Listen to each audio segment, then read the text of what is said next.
반갑습니다. 자, 요한복음 18장 31절 말씀입니다. 빌라도가 가로되 너희가 저를 데려다가 너희 법대로 재판하라.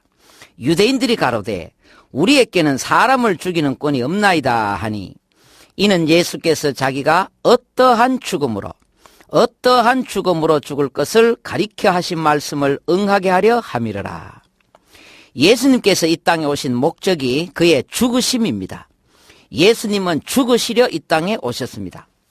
이렇게 봐도 안 되고 저렇게 봐도 안 되니까 마지막으로 죽음이라는 방법을 택한 것이 아닙니다. 처음부터 목적이 죽으심입니다. 그런데 예수님의 죽으심은 특별한 죽음입니다. 그 특별한 죽음이 어떤 죽음입니까?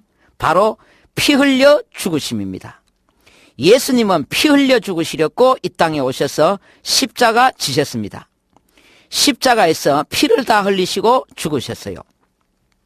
만약 예수께서 피 흘려 죽지 않고 물에 빠져 죽었거나 심장마비로 죽었다면 그분은 절대로 구원자가 못 됩니다. 왜 그렇습니까? 예수 십자가에 흘린 피로서 그대는 씻기어 있는가? 율법을 쫓아 거의 모든 물건이 피로서 정결케 됩니다. 피 흘림이 없으면 죄사함이 없습니다. 그래서 예수께서 피 흘려 죽으셨다는 것이 그렇게도 중요한 것입니다. 죄는 하나님 앞에 그냥 넘어갈 수가 없고 그 값이 있습니다. 그 값이 사망입니다. 누군가가 내 죄값을 대신 지불해 주려면은 죄의 값은 사망이기 때문에 그분은 생명을 내어놓아야 합니다. 내 생명값으로 당신의 생명을 내어놓아야 속죄가 이루어집니다. 금이나 은으로서는 내 생명값을 대신해 치를 수가 없습니다. 그래서 예수께서 내 생명값으로 당신의 생명을 내어놓으신 것입니다. 그러면 예수께서 생명을 내어놓으셨다는 그 증거가 어디 있나? 무엇으로 그걸 확인할 수 있습니까? 그게 바로 피입니다. 왜 그렇습니까? 생명은 피에 있기 때문입니다. 피를 내어놓아야 그게 바로 생명을 내어놓았다는 증거이고 그게 바로 하나님의 방법입니다. 그래서 피 흘려 죽은 예수가 아니면은 그분은 공자 맹자와 같습니다. 자, 어느 따뜻한 봄날 갈보리라는 조그마한 언덕입니다. 지금 모든 인류의 죄악을 다 뒤집어 쓴 천하의 죄인 괴수가 십자가에 매달려 있습니다. 하나님께서 저 죄인 괴수에게 노리는 것이 뭐겠습니까? 생명입니다. 죄인은 생명이 죽어야 한다는 것이 하나님의 공의입니다. 하나님은 지금 예수님의 생명을 노리고 있습니다. 그런데 생명이 뭡니까? 뭐가 생명입니까? 생명은 피에 있기 때문에 피가 생명입니다. 그러니까 하나님께서 지금 예수님에게서 노리고 있는 것은 그의 피입니다. 피를 다 쏟게 만드는 것입니다. 하나님은 반드시 피를 보셔야 모든 상황을 종결짓습니다. 그래서 겟셋마네 동산에서 기도하실 때부터 주님은 피를 흘리기 시작했습니다. 땀방울이 핏방울로 변했습니다. 하나님은 그때부터 서서히 목을 조여오기 시작했습니다. 빌라도 법정에서 수많은 채찍을 맞았습니다. 로마의 채찍은 아주 유명해요. 채찍 끝에다가 납덩어리를 박아서 치는데 그때마다 방울토마토만한 홈이 파이면서 살점이 이리저리 찢겨져 나갑니다. 웬만한 체력을 가지지 않고서는 이 채찍에 맞아 거의 죽습니다. 살아도 온몸이 그냥 만신창이가 됩니다. 마치 빨래방망이로 걸레 두들겨 패서 빠른 것 같습니다. 그 채찍 맞으시면서 얼마나 많은 피를 흘렸겠습니까? 그게 바로 하나님이 노리는 것입니다. 그뿐이 아닙니다. 중동 지방의 야생 가시는 길이가 손가락만 해요.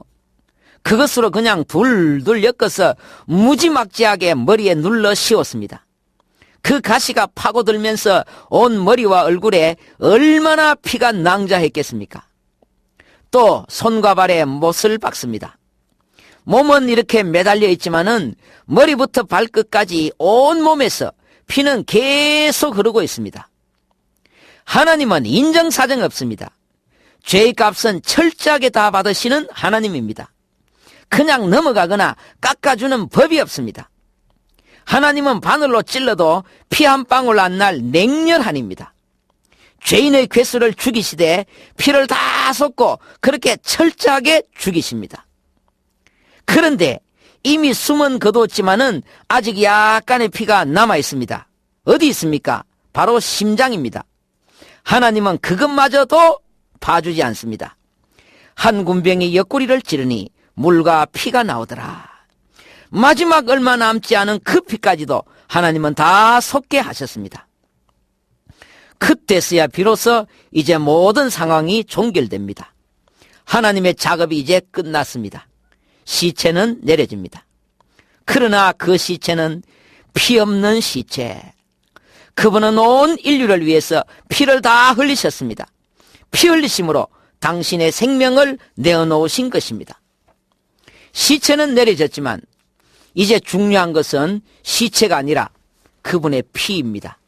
모든 피는 십자가를 타고 흐르면서 울퉁불퉁한 나무 십자가에 흥건히 젖어들었습니다. 그 나무 십자가가 그 피를 다 빨아들였습니다. 그래서 성경은 말씀하기를 이 주님의 피를 십자가의 피라, 십자가의 피라 하는 것입니다. 피가 주님의 몸에서 십자가로 다 옮겨졌습니다. 기독교는 십자가가 능력이 되는 이유는 나무가 능력이 아니라 그 십자가 속에 주님의 피가 가득 담겨 있기 때문입니다.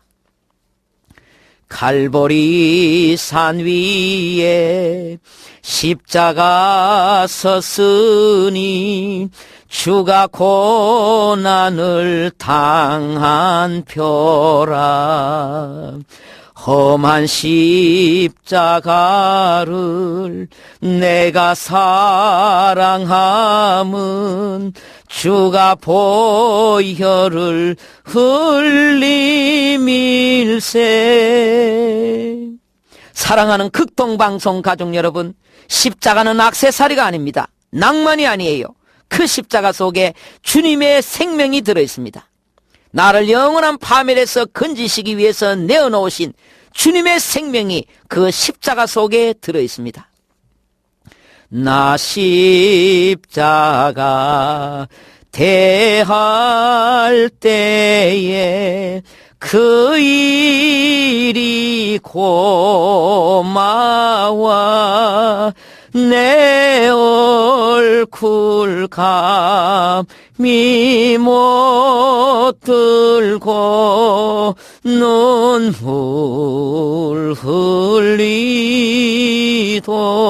흘리도다. 그래서 성경은 주님이 흘리신 이 피를 보배로운 피라, 보배로운 피라 합니다. 줄여서 보혈이라, 보배보자 피혈자 보혈이라고 합니다. 기적은 보배로운 기적이 아닙니다. 주님의 수많은 기적들 앞에 보배라는 말은 붙이지 않습니다. 보기가 아니에요. 주님의 그 주옥같은 산상수훈의 말씀들, 거기에도 보배라는 말은 없습니다. 보은이 아닙니다. 베드로후서 1장 1절 말씀에 보배로운 믿음, 믿음 앞에 보배라는 말이 딱 한 번 등장해요. 보배로운 믿음.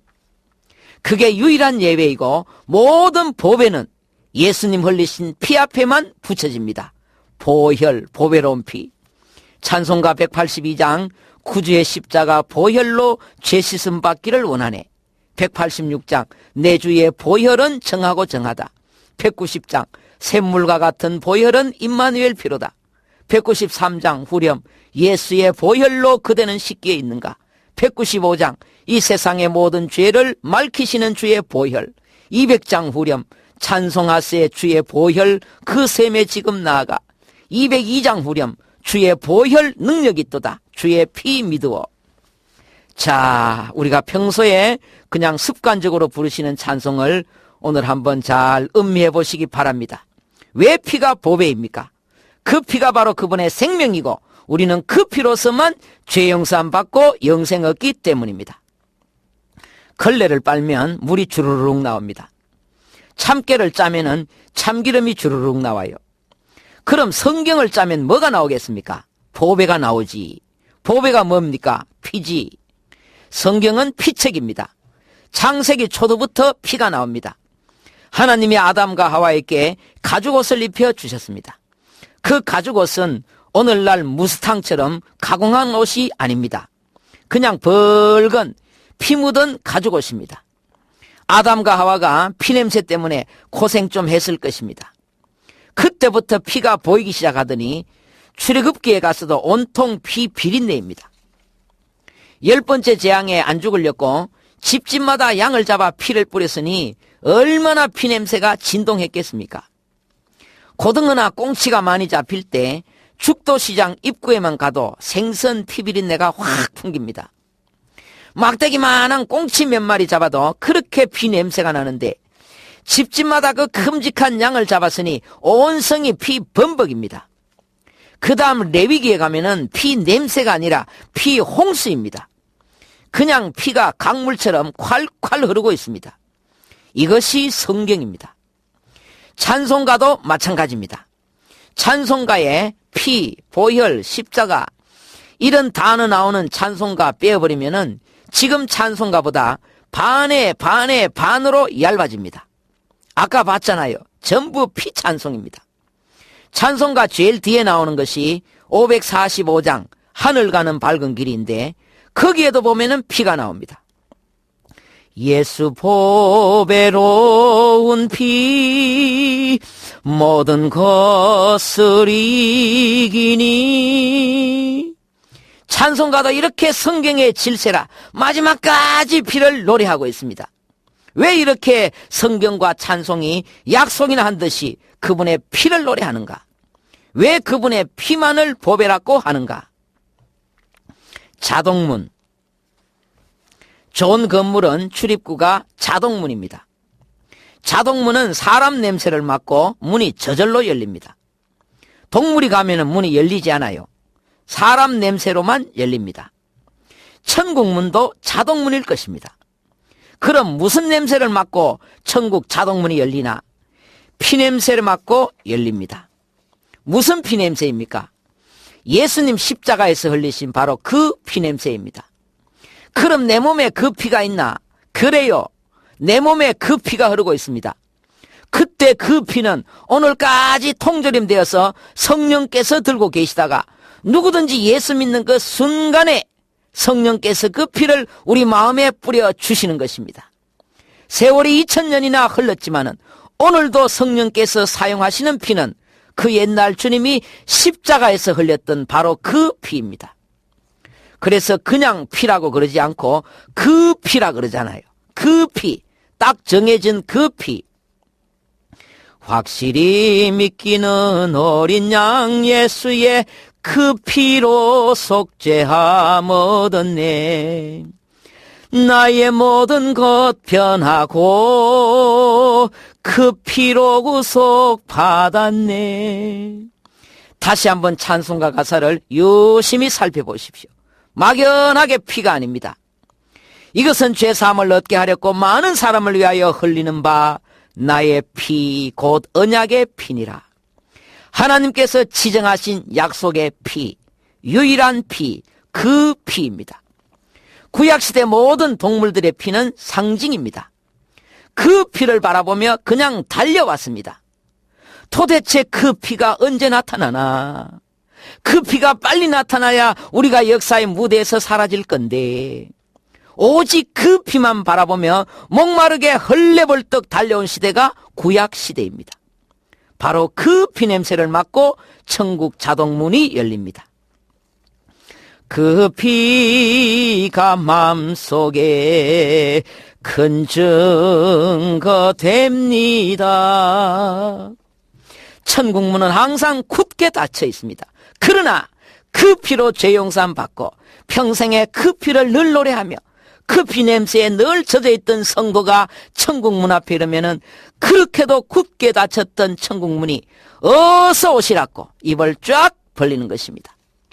천국 백성은 모두가 국적도 다르고 시대도 다르고 언어도 나이도 피부 색깔도 다르지만은 유일한 공통점은 그 피가 마음속에 큰 증거 됩니다. 다 그 마음속에 그 피의 증거물을 가지고 있는 자들입니다. 그 피에 목욕한 자들이 다 거기에 모여 있습니다. 그래서 그 피가 보배인 것입니다. 한 주간도 믿음으로 승리하시고 은혜로운 날 되십시오.